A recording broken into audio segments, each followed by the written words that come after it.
de rigor y empezamos con la clase porque tenemos solo una horita y muchísimos temas para tratar, ¿sí? Esta clase va a ser una clase pero súper estratégica.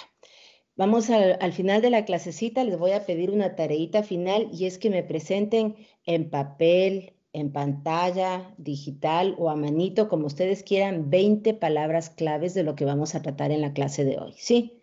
¿Qué significa? Que Pablo César va a tener que atenderme, pero también va a tener que estar tomando apuntes. Y eso intelectualmente es un trabajo fuertecito, ¿sí? Porque va a tener que hacer jerarquización de palabras y hacer procesos de inducción y de deducción. Entonces tiene que estar atento para ver qué palabra clave va a tomar ahí, ¿sí? Vamos a hablar hoy de dos cosas súper importantes, de comunicación y de honestidad académica. Y vamos a hablar de comunicación tanto para una clase presencial como para una clase virtual, porque en esos ambientes estamos trabajando ahorita los profes. Cuando nosotros hablamos de procesos de comunicación, hablamos de un espectro gigantesco. O sea, esto podría ser un diplomado o una maestría, comunicación en el aula. ¿No es cierto, querida Lilia? O sea, ¿cómo me comunico yo con mis estudiantes? Y ahí intervienen dos elementos súper vitales que es la comunicación verbal y la comunicación no verbal. Ahí yo tengo que, como profesor, como profesional y como ser humano, aprender a evaluar. Estábamos empezando esta clase y yo disimuladamente le digo, María Fernanda Galindo, ¿estás por ahí porque no veo tu cámara prendida? ¿Sí me escuchas, María Fernanda? ¿Qué estoy haciendo yo como profesor? Primero, como estoy trabajando con un adulto, no le puedo obligar y decirle, me prende la cámara o sale de aquí del aula. Porque el momento en que yo obligo, yo presiono, yo grito, yo maltrato al estudiante, empiezo a generar fricción, esa clase ya no va a funcionar bien. Es un estudiante adulto. Entonces tengo que buscar alternativas para que me prenda esa cámara. ¿Por qué? Porque la cámara me permite ver cuál es el lenguaje corporal de mi estudiante. ¿Sí? Yo necesito, la educación es un proceso de comunicación. Cuando el estudiante está atendiendo a mi clase, cuando no me voy a ir ni siquiera al estudiante, cuando una persona está hablando con nosotros, no es solamente que nos diga, fíjense, yo me puedo ir al banco, sí o no, querido Jorge Villamil, me puedo ir al banco, a algún almacén o lo que sea, y alguien me dice, sí, dígame nomás si le estoy haciendo caso. Sí, cuénteme nomás qué necesita. ¿Qué sientes tú ahí, querido Jorge?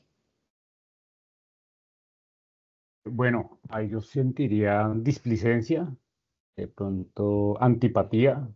Sí, y te está diciendo, no, sí, cuénteme nomás si le estoy haciendo caso. Pero está con el teléfono, no te está mirando a los ojos, ¿no es cierto, querido Jorge? Exacto, sentiría que estaría perdiendo mi tiempo y si pierdo mi tiempo no confiaría la plata en alguien que puede hacer perder mi dinero. ¿No es cierto? Eso acaba de decir una palabra mágica, Jorge, no confiaría. Y en educación pasa lo mismo. La educación también es cuestión de confianza. Cuando el estudiante está en el aula y no confía en el profesor, algo empieza a no caminar bien en el proceso educativo. Es decir, no basta con que yo tenga un PhD, un masterado, que sepa toda la información, que tenga una investigación que bestia que ha sido un éxito. También es importante cómo comunico eso con mis estudiantes. Es súper interesante, queridos compañeros, porque a veces no nos damos cuenta que inclusive la manera en que nos paramos en el aula ya comunica algo a mi estudiante. ¿Sí? Hemos tomado en cuenta que, por ejemplo, a veces yo me paro en el aula con las manos en los bolsillos del pantalón. Eso manda un mensaje a mis estudiantes. Pararse en una esquina del aula, arrimarse en el escritorio, dar clases sentados, todo eso manda un mensaje a su estudiante. Todo eso genera o no genera confianza con sus estudiantes.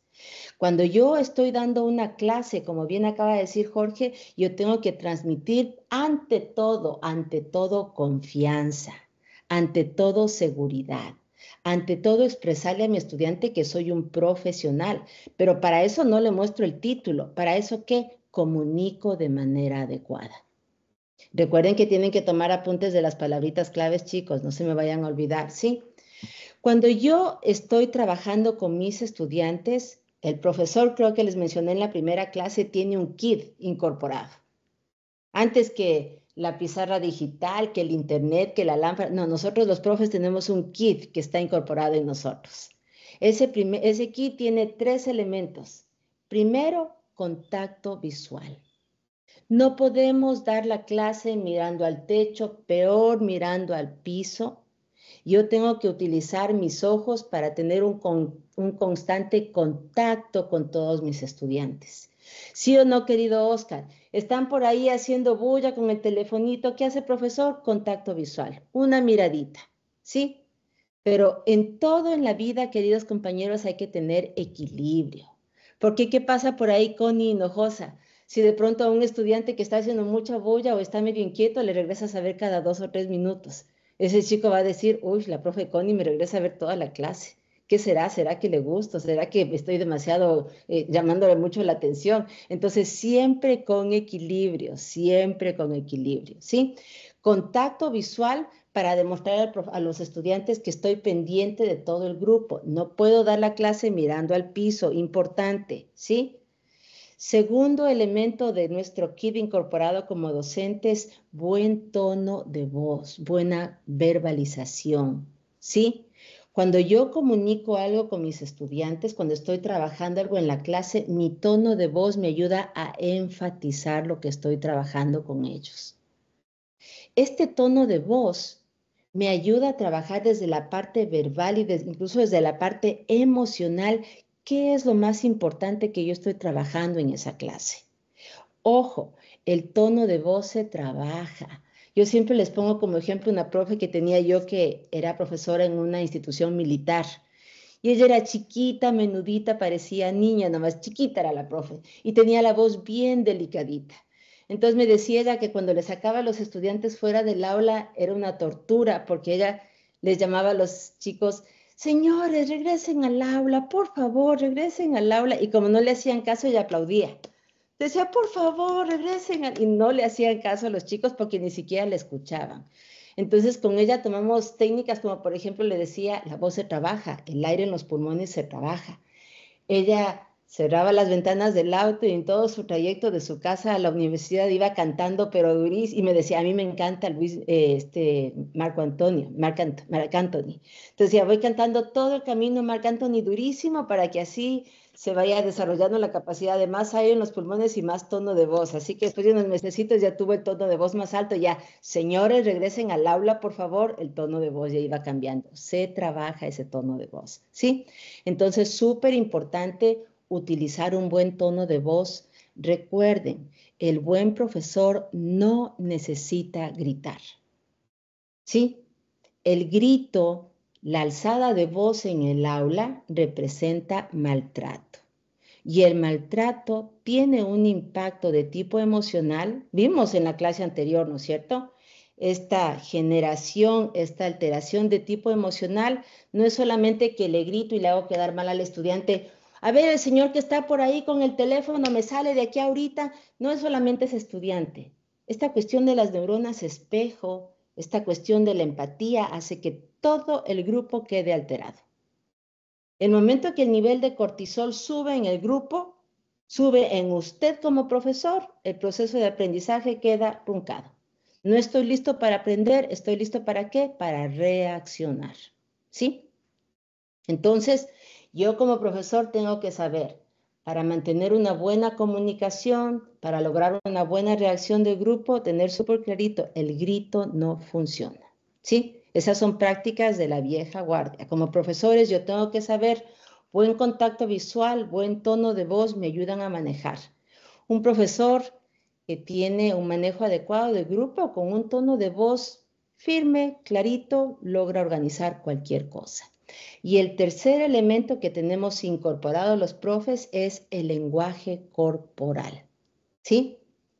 Ese lenguaje corporal que implica que aunque yo esté en una clase en línea, querido Edgar, sí, Edgar está viendo que yo estoy haciendo uso de mi lenguaje corporal, ¿no es cierto, Edgar?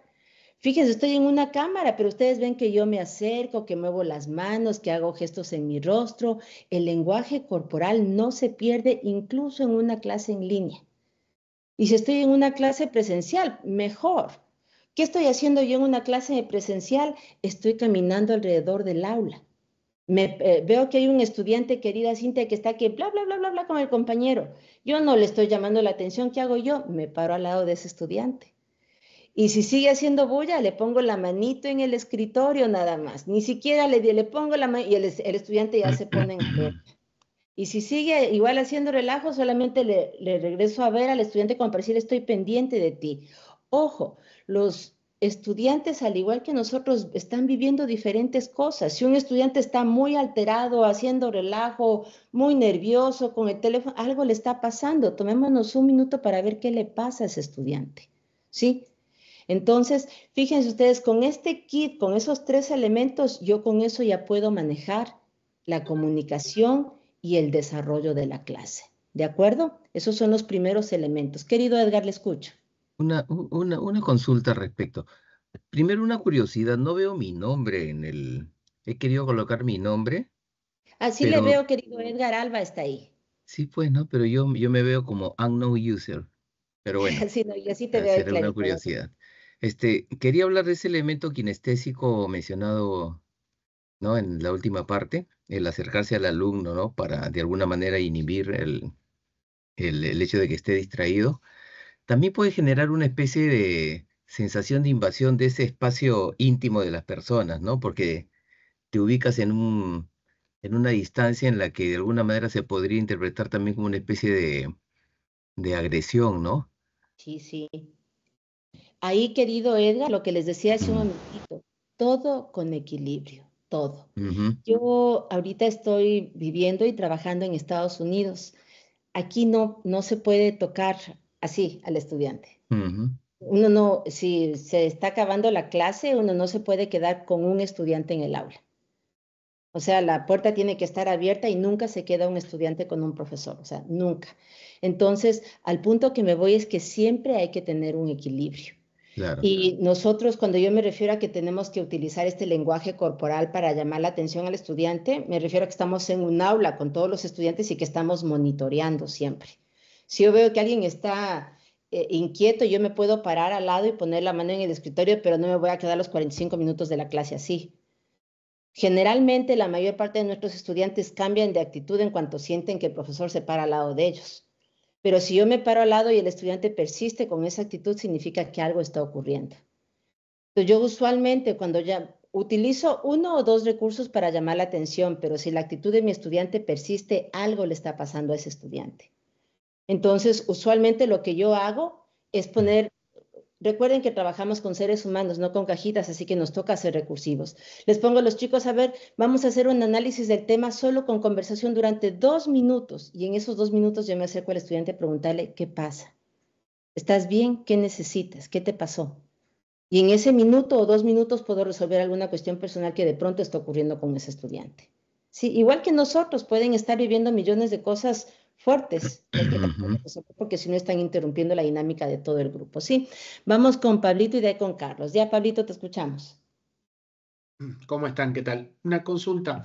Recién te escuchaba decir que cuando termina la clase ningún estudiante se puede quedar con el docente dentro del aula, ¿no?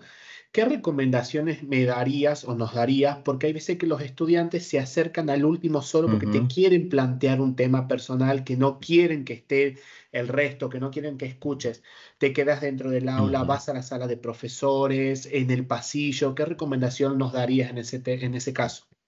Sí, bueno, acá es una política estatal, o sea, de aquí de la zona, no se puede, por cuestiones de seguridad y porque son todavía menores.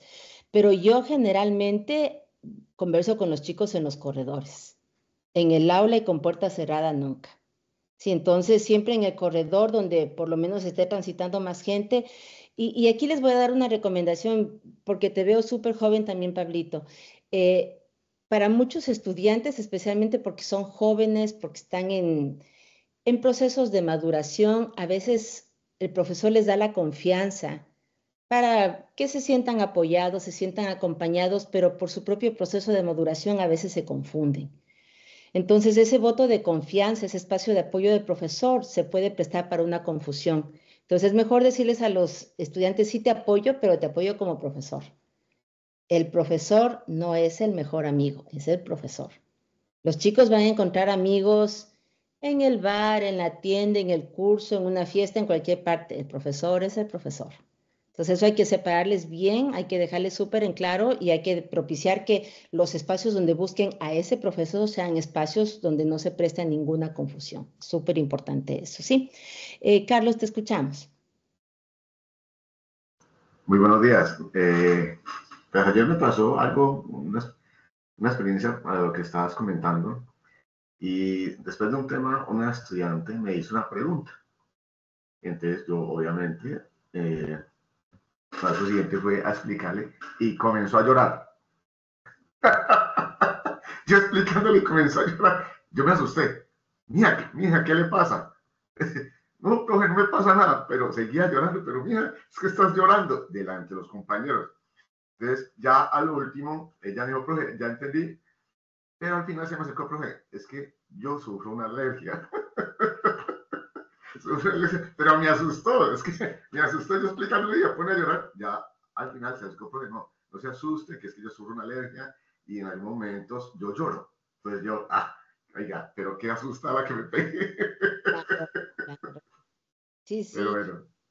Y es interesante la experiencia que dio Carlos, porque así, lo que les decía en la clase anterior, conocer con quién trabajamos. O sea, alguna vez me conversaba una compañera que tenía un estudiante.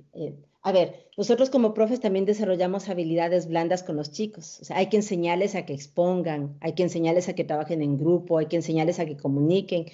Pero a esta chica cuando se estresaba mucho le daban convulsiones. Entonces la profe le decía, pase a dar la exposición, no es que me da vergüenza, pasa a dar la exposición, tú puedes. Y el momento que pasó le dio una convulsión.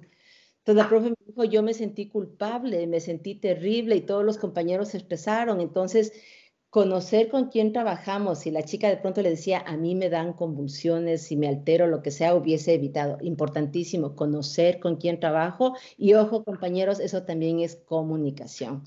Yo les doy una recomendación pequeñita al inicio de los semestres, cuando nos presentamos con los chicos, yo usualmente les pido a los chicos que me entreguen un currículum, hecho a mano por ellos ese ratito, 5 minutitos.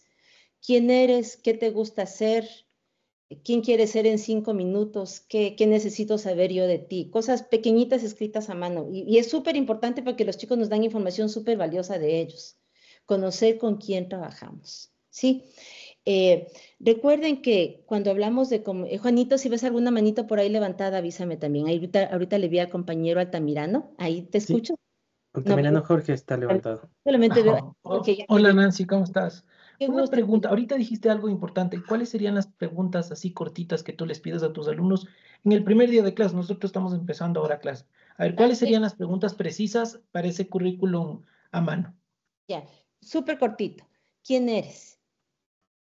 ¿Sí? ¿Quién eres? ¿Quién te gustaría ser en 5 años? Y voy a darles solamente 3 cortitas porque a veces tenemos grupos grandes. ¿Qué es importante que yo sepa sobre ti? 3 preguntas cortitas. Ahí nos van a decir los chicos, soy mamá soltera, trabajo medio tiempo, tengo esta enfermedad, cualquier cosa que nos pueda ayudar a reconocer con quién trabajo. Sí, porque como profes esta empatía es súper importante y nos puede evitar, a Carlitos le pasó algo chistoso con su estudiante, pero también nos pueden pasar cosas fuertes. También nos pueden pasar situaciones en las que tenemos que empatizar como seres humanos con ellos, conocer con quién trabajamos. Sí, súper importante. Bueno, entonces, fíjense ustedes qué interesante esta primera parte de cómo nos comunicamos con los chicos en el aula, de cómo les damos confianza. A veces como profes, en nuestro lenguaje corporal, dejamos de lado o no nos damos cuenta que hay ciertos detalles, ciertas posturas, ciertos mensajitos, ciertos microgestos que nosotros no tomamos en cuenta mientras damos una clase. Yo les decía hace un ratito este kit que tenemos incorporados como profesores. Los seres humanos, desde el momento en que tenemos un mínimo de contacto, 3 segundos, ya mandamos mensaje al otro. Llega a la clase Melissa, se para en la puerta. Melissa les ve a todos los estudiantes y sonríe. ¡Pac! 3 segundos ya les mandó un mensaje a los chicos. Ya les está diciendo cómo va a estar esa clase. Pero yo también puedo llegar y presentarme y decirles, uy, ¿cómo les va, chicos? 2 segundos, ya les mandé un mensaje, ¿sí? Y fíjense ustedes, me voy a ir un poquito más allá. Con ese mismo mensaje a veces llegamos a nuestras casas. Pasamos todo el día dando clases, llegamos agotados y sin querer queriendo, como diría un comediante, llegamos a la casa y les decimos a nuestros familiares, a nuestros hijos, a nuestras parejas, qué bestia, tuve un día terrible, fue un día intenso. Uf, y se nos sale el suspiro. ¿Qué le estamos diciendo a esas personas? No se me acerquen, estoy cansada, estoy cansado. Sin querer queriendo estamos afectando también a esa otra parte que también es vital en nuestra vida con esos mensajes, con esos microgestos. ¿Sí? El ser humano en sus procesos de comunicación es mucho más directo, más transparente y más honesto en el lenguaje no verbal. Porque eso es algo que a veces no podemos controlar. Cuando alguien nos dice, fíjense ustedes, a ver, voy a hacerles así súper, no sé si veamos cómo se controla aquí la vista. Ya, chévere. Ahí sí me están viendo, chicos, ¿no es cierto? Sí me ven solamente a mí. Sí. Me pregunta por ahí Jorge, ¿qué tal estuvo la conferencia? Bueno, en un segundito, ¿qué hice? Levanté un poquito las cejas y así, mi voz que está diciendo que estuvo buena, pero esto ya es un microgesto, ya tuvo un mensaje. Sí. ¿Quiere decir, estuvo buena la clase? Sí. O sea, la cabecita a un lado, sí. Esos microgestos están rodeando todo nuestro proceso de comunicación de manera permanente. Sí, los estudiantes, nuestros compañeros, nuestros familiares están viendo esos microgestos de manera continua. Y como profesores, es importante que nosotros también aprendamos a interpretar esos microgestos, a observar de manera más detallada esos gestos con nuestros estudiantes. Cuando alguien nos está haciendo caso, cuando alguien nos está atendiendo, es súper interesante esto, no solamente en una clase, en una conversación con nuestra pareja, en una entrevista, cuando alguien nos está atendiendo, generalmente pone el cuerpo hacia adelante. Generalmente el cuerpo está así para adelante, es como que, esto está interesante, te escucho. Cuando alguien no está muy interesado, quiere irse, está medio, no sintiéndose cómodo en ese sitio, ¿qué hace el cuerpo? Se va para atrás. Y generalmente las manos o el cuerpo se empieza a ir en otra dirección. Es lenguaje corporal. Y es súper interesante porque este lenguaje corporal está en todas partes. Pero nosotros como profesores tenemos que aprender a leer con más detalle ese lenguaje corporal. Quiero que vean las manos de Jorge. No te muevas, querido Jorge Altamirano. Quédate, dime alguna cosita, Jorge, pero no te muevas para que se vea la cámara contigo. No te muevas, querido Jorge. A ver, porque les mando a estar como estaba. Solamente di algo. ¿Qué pasó? Ya, eso. Quiero que ¿sí le están viendo a Jorge ahorita? Sí, el lenguaje de Jorge, ¿qué me dice? Esto está interesante. No me convence del todo, pero esto está interesante. Es lo que me dice el lenguaje corporal de Jorge. Interesante, ¿cierto? Ya puedes moverte, querido Jorge, ¿sí? Y esto para mí, como profesora, es súper valioso. ¿Quién está pidiendo la palabra? Perdón. Ay, perdón, es que Sí. en la posición de Carlos Julián me dice, no, sí, me dice que él está muy pensativo sobre lo que usted está diciendo, está analizándolo mucho. Sí, eso, exacto. Y la posición y la sonrisa, ojo, aquí les voy a dar. Sí, se puso rojo. Le acabas de intimidar. Súper interesante. Pero qué cosa más linda la que está ocurriendo ahorita, ¿sí? Porque estamos empezando a observar el lenguaje corporal del otro, ¿sí? Ojo, el lenguaje corporal no es que porque pongo las manos así, estoy a la defensiva. Porque pongo las manos así, me quiero ir de aquí. No. El lenguaje corporal, el lenguaje no verbal es la suma de varios elementos, ¿sí? Yo puedo poner las manos así porque está haciendo frío. No significa que estoy a la defensiva. Yo puedo poner las manos así porque me duele la cabeza. No significa que estoy analizando de sobremanera algo. Entonces, nosotros como profesores tenemos que aprender a observar este lenguaje no verbal de nuestros estudiantes y también, ¿cuál es el objetivo de esta clase? Analizar ese lenguaje no verbal que de pronto yo como profesor estoy transmitiendo a mis estudiantes. No me fijé que yo cuando doy la clase pongo las manos atrás en la espalda. Y cuando yo pongo las manos atrás en la espalda, eso manda un mensaje como de soberbia, como de poder. Qué interesante, ¿cierto? No me fijé que yo siempre que doy la clase me arrimo al escritorio. Y ese arrimarme al escritorio es una sensación de arrimarse, de buscar apoyo, de inseguridad. No me había fijado en eso.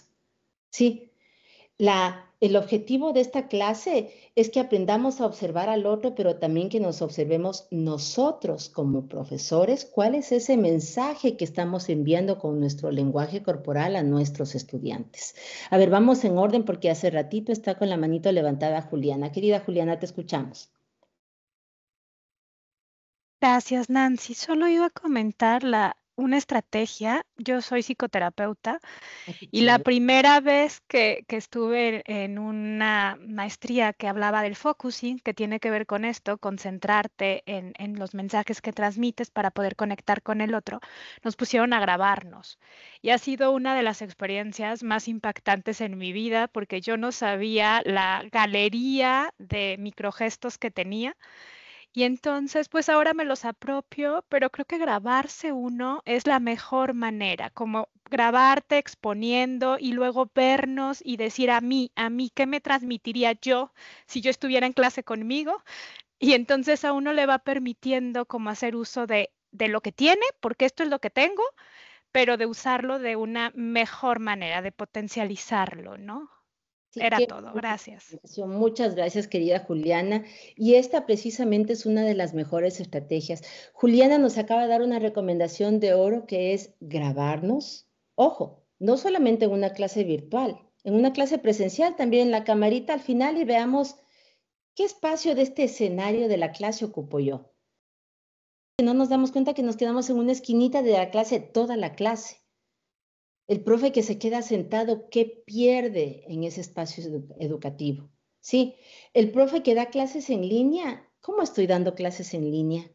O sea, se me ve bien, se me ve más gordo, más flaco, más oscuro, más claro, pero analizar, ya no solamente ver, analizar cómo me veo. Y Julián acaba de mencionar una palabra que me pareció súper linda. No se trata de fingir lo que no somos, porque nuestro lenguaje corporal es lo que nosotros somos. Pero Juliana mencionó esta palabra apropiarse. Y al apropiarnos nosotros de nuestro lenguaje corporal podemos comunicarnos de manera mucho más estratégica, ¿sí? Porque, ojo, vamos a descubrir que tengo las llamadas muletillas, por ejemplo. El profe que está todo el tiempo con la mano en el cabello, el profe que está con las gafas aquí arriba, tocándose los aretes, o con el profe que está con el esfero en la mano todo el tiempo, o que siempre estamos tocándonos la cara. Vamos a darnos cuenta que esas muletillas, ojo, los estudiantes nos están viendo todo el tiempo. Así que cuando yo me estoy tocando los aretes o estoy con las gafas aquí en la cabeza, el estudiante está pensando, mi mami tenía unas gafas como esas y yo le perdí, ojalá que no. ¿Y aquí qué hice? Puse un distractor en la cabeza del estudiante. Yo me toco la nariz todo el tiempo, el estudiante en 2 minutos está, el mismo se toca la nariz el profesor. Ahorita se tocó ya la nariz. O sea, el estudiante está buscando distractores, así funciona el cerebro. Pero cuando yo me doy cuenta de que yo estoy manipulando, que yo estoy poniendo esas muletillas, esos distractores, me apropio y puedo manejarlos de manera más estratégica. ¿Sí? Javier Francisco, te escuchamos. Y después Jorge, ¿ya? Profesora, buenos días. Yo quería hacer una consulta. Yo soy profesor de periodismo, soy periodista, y muchas veces trabajamos el tema del media training, que es los periodistas entrenamos a que otras personas puedan declarar en medios. Y siempre trabajamos el tema de la comunicación no verbal. Y un tema que tengo con los chicos a veces es que no sé, o capaz yo no sé enseñar la diferenciación entre levantar la voz y gritar. O sea, ¿cuál es el justo medio para tener una voz enfática o pronunciada y no llegar a gritar, a parecer, a tener una voz muy impositiva, que a veces no es lo que se busca, ¿no? Sí, o sea, la voz se trabaja, ¿sí? Y hay técnicas vocales para trabajar la voz. Porque yo puedo tener la voz suavita, pero puedo gritar. Y el grito generalmente está acompañado con otros elementos. ¿Sí? Generalmente hay inclusive estos microgestos, está acompañado con el movimiento corporal y el tono es fuerte, pero para trabajar y enseñarles a los chicos a manejar esta habilidad blanda de comunicarse y de tener un buen tono de voz, recordemos que hay otros elementos como la modulación, hay otros elementos como el manejo de la contención de aire en pulmones, pero son técnicas y estrategias que se trabajan de manera particular.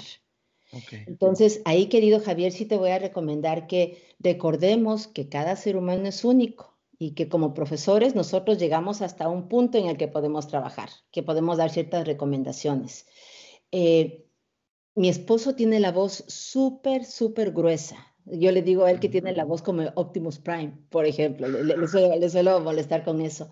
Y es súper interesante porque para mí, él cuando habla tiene una voz gruesa, pero es una voz bonita. Pero, por ejemplo, estuvimos en una reunión y una compañera me decía, tu esposo tiene la voz tan, tan grave que es intimidante. Entonces, querido Javier, tú le puedes pretender enseñar a un estudiante que tenga una voz fuerte, pero puede llegar a ser intimidante. Ese equilibrio. Sí, el tema es el equilibrio, creo, ¿no?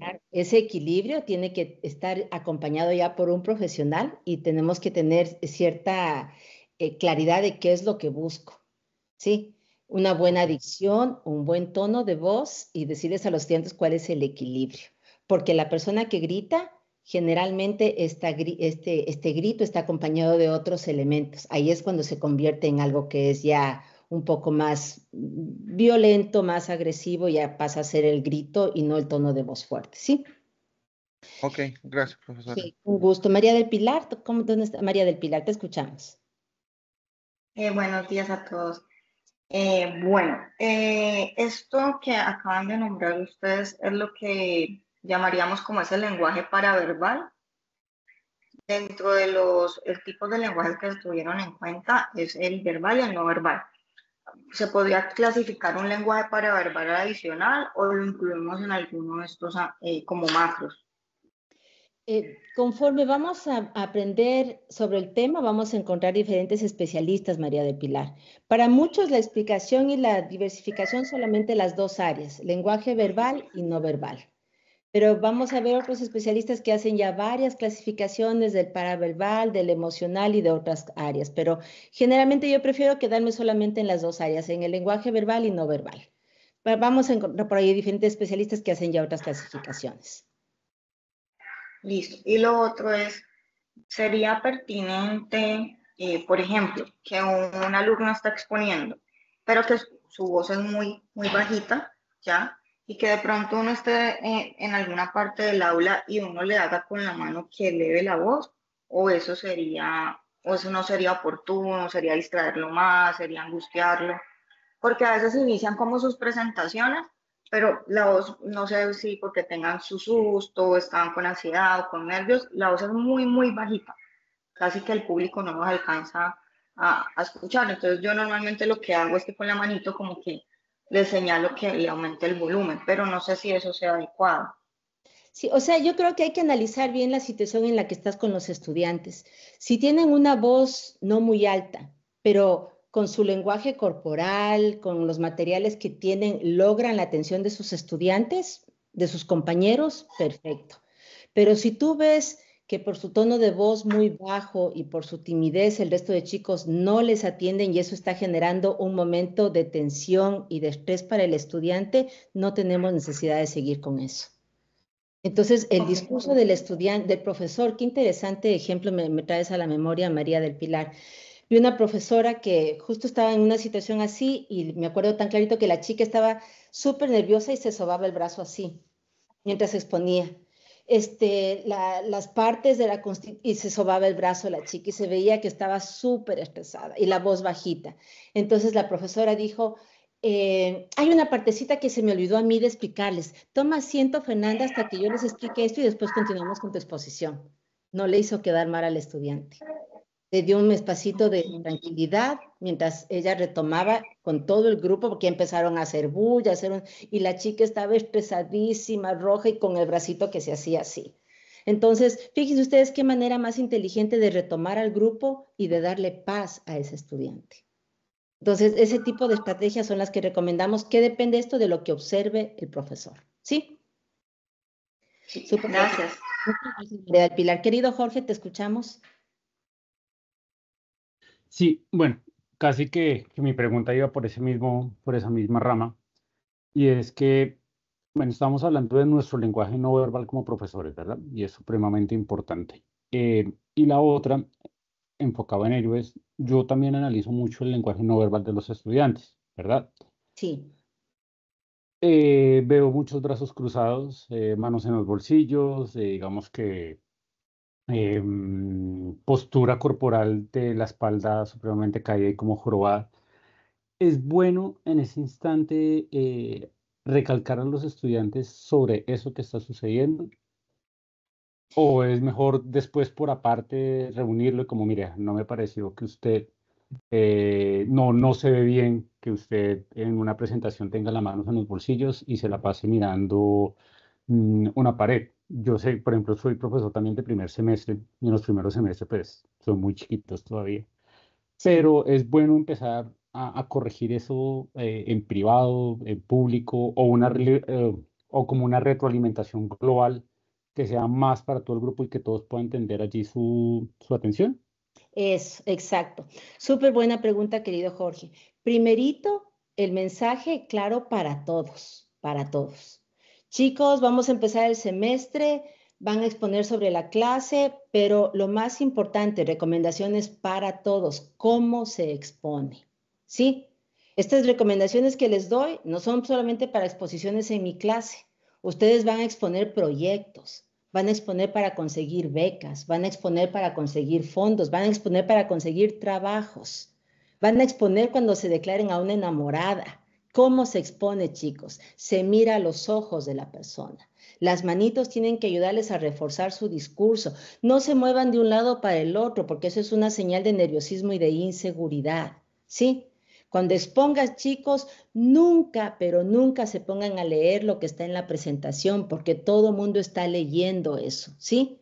¿Qué tienen que hacer? O sea, primerito enseñamos, primerito damos las recomendaciones y de ahí sí pasen a exponer. Si pese a las recomendaciones, los chicos están con las manos en los bolsillos y están mirando al piso, pues ahí podemos utilizar tranquilamente una rúbrica, ¿sí? Se cumplió con las recomendaciones que les di. Con eso los chicos inclusive hasta se autocalifican o en la rúbrica va a estar por qué les estamos observando esto. Porque no tuviste una posición corporal adecuada, porque no tuviste no tuviste buen contacto visual y eso va a reforzar las recomendaciones que les dimos. Recuerden este principio en educación, las felicitaciones públicas, las retroalimentaciones personales. ¿Sí? Súper buen punto, querido Jorge. Y otra cosita acá, pues Sí. en cuanto a los estudiantes de pronto no puedan o no le presten atención también a sus compañeros, porque tiene el tono de voz muy bajito, sencillamente están, como decimos en Colombia, embolatados con otra cosa, a las normas básicas de educación, antes de que sean gastrónomos, periodistas, ingenieros o lo que sea, es clave que se preste atención cuando alguien a uno le está hablando y sobre todo cuando está al mismo nivel y le está impartiendo algo también de conocimiento. Entonces es algo que así suene muy viejo. Yo siempre digo como por norma básica de educación, al que habla se le escucha y se le mira a los ojos. Y digamos que es una regla, por decirlo así, que les imparto y les digo como, ustedes no les gustaría que yo no les prestara atención cuando me están exponiendo un tema. Y coloco mis 5 sentidos en entenderles y también después en corregirles. Eso es digamos que eso es lo de menos. Pero el ejemplo que yo tomo para sus otros compañeros, sobre todo cuando están tan pequeños y tan dispersos, es que coloquen atención como principio básico de educación. Sí, ahí, querido Jorge, a ver, me voy a desviar un poquito del tema y quiero que entendamos un poquito qué es lo que está pasando aquí. El cerebro es un órgano plástico. Es decir, es un órgano que se modifica en relación al uso que le damos. Aquí quiero que me atiendan súper bien porque no es el tema de la clase de hoy, pero es importante para que entendamos qué les está pasando a los estudiantes. Esta plasticidad cerebral que tenemos todos los seres humanos implica que mi cerebro se va a modificar en relación al uso que yo le doy. Si, por ejemplo, María de las Mercedes lee todas las noches 5 o 10 minutitos, 5 o 10 minutitos, María de las Mercedes va a desarrollar muchas habilidades intelectuales. Análisis, síntesis, unos 7 tipos de memoria, introyección, proyección, porque la lectura es de las mejores actividades para desarrollar habilidades intelectuales. Pero cuando yo me paso más de 2 horas diarias con este aparatito en la mano, con TikTok, con Instagram, con YouTube, consumo productos que duran, ¿cuánto duró un TikTok? 15 segundos, ¿no es cierto? 15, 20 segundos máximo, con información súper irrelevante que no se retiene, por lo tan irrelevante que es esa información que veo el video del gatito, se va, veo el video del perrito, se va, veo el video del muñequito, se va. Pero sus estudiantes se pasan viendo esos videos la vida entera. ¿Qué están haciendo con eso? Alterando su plasticidad cerebral. Cuando los estudiantes se pasan consumiendo eso horas de horas, alteran su plasticidad y sus capacidades cerebrales, esos alumnos llegan a la clase de Jorge y le están atendiendo a Jorge ¿por cuánto tiempo? 20 segundos. ¿Por qué? Porque están haciendo ese hábito de aprendizaje todo el tiempo. Entonces, a los 20 segundos, ¿qué pasó? Ya quieren cambiar de video, o sea, ya les hace falta el siguiente video. Entonces, sus tiempos de concentración, de atención y sus tipos de memoria están reduciéndose, pero de manera terrible. Nosotros como profesores, cuando los chicos están, especialmente en los primeros semestres, aprendiendo, tenemos que ayudarles a que retomen buenos hábitos que mejoren esa plasticidad cerebral y esas habilidades de pensamiento. Entonces ahí, querido Jorge, los chicos están atendiendo, pero tenemos que darles herramientas que les permitan atender, concentrarse y memorizar de mejor manera. Entonces, ¿qué les decimos? Si les decimos a los chicos, atiendan a sus compañeros, el cerebro, ¿qué va a estar haciendo? Quiero el video, necesito la imagen, necesito pasar, porque eso ha estado haciendo durante todo el tiempo, al menos después de vacaciones, han estado todo el tiempo haciendo eso. Hay un estudio de Princeton del 2017, me parece que decía que más de 2 horas ya se generaba alteración en plasticidad cerebral. Peor ahorita, o sea, peor, ni me imagino cómo estarán. Pero cuando tú les dices, querido Jorge, vean a sus compañeros, atiendan y saquen 20 palabras claves. O escuchen la exposición de sus compañeros y hagan un dibujo que represente lo más importante de lo que están exponiendo sus compañeros. O escuchen la exposición de sus compañeros y escriban 5 frases que sean relevantes. ¿Qué les estás pidiendo? Procesos intelectuales. Tienen que jerarquizar información, tienen que atender, tienen que memorizar, tienen que deducir de todo un discurso, tienen que hacer un proceso de inducción. Entonces, ¿qué estamos trabajando? Procesos intelectuales. De alguna manera, ya no estamos solamente transmitiendo información, sino que estamos trabajando desarrollo de pensamiento. Ahí estamos haciendo un plus, un poquito más allá de lo que nos correspondería hacer solamente como profesores. ¿Sí? Hay que ayudarles a los chicos porque esta situación de la invasión del celular en la vida de los chicos es una cosa grave. Y ya nos vamos a saltar a hablar por lo menos un poquitito de lo que nos corresponde a esto del plagio académico y el uso de la inteligencia artificial, porque ahí nos vamos a otro capítulo. Perdón a los compañeros que no les alcanzo a ceder la palabra ahorita, ya les vamos a tratar de avanzar los últimos, se nos va la hora volando, pero voy a saltarme al siguiente tema. Cuando les mandamos nosotros a los chicos a hacer trabajos, cualquier cosa que les mandemos, queridos compañeros, hacer presentaciones, hacer videos, hacer proyectos, hacer resúmenes, hacer cualquier cosa. Todo se puede hacer con inteligencia artificial, absolutamente todo. Y me dirán por ahí, sí, pero es que podemos utilizar un detector de plagio. Ustedes utilizan el detector de plagio y al siguiente día ya hay otra herramienta que sirve para eliminar el detector de plagio que nosotros acabamos de utilizar. ¿No es cierto? Entonces, lo terrible de esto, de toda esta situación de crear, de no crear, de poner filtros, de no poner, es dónde queda el desarrollo de habilidades intelectuales ahorita con nuestros estudiantes. Esa es la pregunta del millón. Porque si yo les mando a ustedes de deber generar una presentación sobre la neurociencia y va un estudiante, se va a una herramienta de inteligencia artificial, fíjense ustedes qué cosa más impresionante le pone. Generar una presentación sobre neurociencia para profesores que están en un diplomado que dura 8 semanas sobre neurociencia, me saca una presentación perfecta. Veía estudiantes que inclusive ponen generar una presentación con 5 errores ortográficos, para que así el profe no se dé tanto cuenta. Pero la inteligencia artificial no son repositorios, es inteligencia artificial que genera conceptos, que genera análisis, que genera básicamente materiales con poquísimos errores. Entonces, lo que me asusta a mí no es que los chicos presenten eso, sino que los profes no nos demos cuenta de que el uso de esta inteligencia artificial deja mucho más allá el espacio de desarrollo de habilidades intelectuales.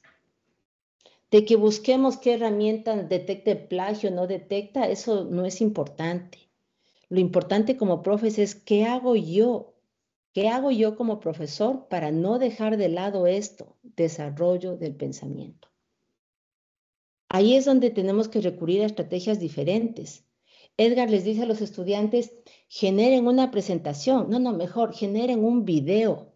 Utilicen esta herramienta que se llama InVideo. O sea, ya les dice Edgar, utilicen inteligencia artificial. Mejor utilicen InVideo, porque es una herramienta buenísima. Pero en mi clase no van a venir a ver el video. Van a venir a argumentar. Van a venir a explicar por qué hicieron ese video. Y van a venir a desarrollar su habilidad blanda de cómo sirve ese video para mejorar lo que vimos en la clase. Ahí está la diferencia del uso de inteligencia artificial. ¿Sí? Yo me acuerdo que tenía en la universidad una profesora, ya era mayorcita, la profe, y nos decía, van a hacer el deber, pero prohibido utilizar internet. O sea, estaba en contra, prohibido, me tienen que ir a la biblioteca a hacer la consulta. Entonces, así como me río yo ahorita, así también se van a reír los chicos si ustedes les dicen, vayan a hacer el deber, pero prohibido utilizar inteligencia artificial. Los chicos ya están utilizando hace más de 2 años inteligencia artificial. Que nosotros no nos demos cuenta es otra cosa. Pero ahorita, ¿qué nos toca hacer? Enseñarles cómo se utiliza esa inteligencia artificial. ¿Para qué? Para que no se deje de lado esto, desarrollo del pensamiento. Eso es súper importante. Que sepan cómo hacer uso de los prompts, cómo hacer preguntas estratégicas, cómo darse cuenta cuando la inteligencia artificial no está siendo verificada, cuando sale con estas alucinaciones y se inventa la información. O sea, eso es súper importante, cómo enseñarles a no confiar, a verificar fuentes, a hacer preguntas estratégicas. Eso tenemos que enseñarles a los chicos. Pero detrás de todo este uso, estas otras cosas, habilidades blandas, estas otras cosas, desarrollo del pensamiento, esta otra cosa que no es innata, queridos compañeros, pensamiento crítico. Eso es urgente para los chicos. Y eso donde se aprende en la clase del profe Jorge. Eso donde se aprende trabajando con la profe Lilia. Eso donde está cuando yo hago las exposiciones y todos los trabajos con la profe Martita. Ahí está el desarrollo de pensamiento crítico. Pablito, te escuchamos. Leyendo el material, uno de los materiales que teníamos, se me ocurrió con los alumnos hacer un podcast. Entonces les dije que hagan un podcast sobre el tema de, yo enseño toxicología, entonces le dije, bueno, que duren no más de 10 minutos y el resto de la clase vamos a analizar y vamos a ver qué preguntas han hecho. O sea, les di un escenario de un periodista entrevistando a un médico o de un médico entrevistando a la paciente sobre signos y síntomas. y que ellos se entrevisten, actúen y que el resto de la clase íbamos a ver si las preguntas estuvieron bien orientadas a la toxicología o la intoxicación. Pero se me ocurrió eso leyendo un poco el material y es lo que usted está diciendo ahora sobre no es criticar lo que dijo, sino el desarrollo de esta habilidad intelectual, a ver si tienen el pensamiento crítico, si está bien orientado. Bueno, es lo que se me ha ocurrido para la próxima clase, por ejemplo. Qué chévere, qué buena cosa, Pablito. Sí, y es interesante porque cuando nos atrevemos a romper un poquito esta zona de confort, vamos a empezar con diferentes prácticas. El pensamiento crítico está muy asociado también a esta parte creativa, de romper como los límites, romper lo que hacíamos de manera tradicional. Cuando podemos tener esta opción de permitirles a los chicos evaluar, hoy salieron ahí los globos de la pantalla, cuando les permitimos a los chicos evaluar, cuando les permitimos desarrollar habilidades de comunicación, les estamos dando regalos para la vida. Recuerden que ustedes ahorita ya tienen chicos de la generación de la pandemia. Ustedes ahorita ya están viviendo en carne propia lo que significó para ellos desde el punto de vista psicológico pasar 2 años de encierro, no siempre en ambientes gratos. Entonces, ¿qué es lo que les ha dejado eso en la vida? Pues lo estamos viviendo ahorita. Tenemos chicos que, no sé si lo ven también ustedes, yo veo en la universidad chicos que están así, 20 chicos en el patio, en el break, están toditos con el teléfono. No son capaces de regresar a ver al de al lado y ponerse a conversar con alguien. Entonces, estos problemas de comunicación son súper, súper fuertes, o sea, en la parte emocional, en la parte social, en la parte de aprendizajes. Así que importantísimo que valoremos eso. Sí, vamos un ratito con Rosa y después con Jorge. Rosita, ¿la escuchamos?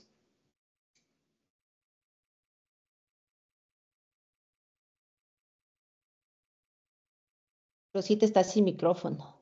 Ah, ya, ahí sí. No, no le escuchamos, Rosita.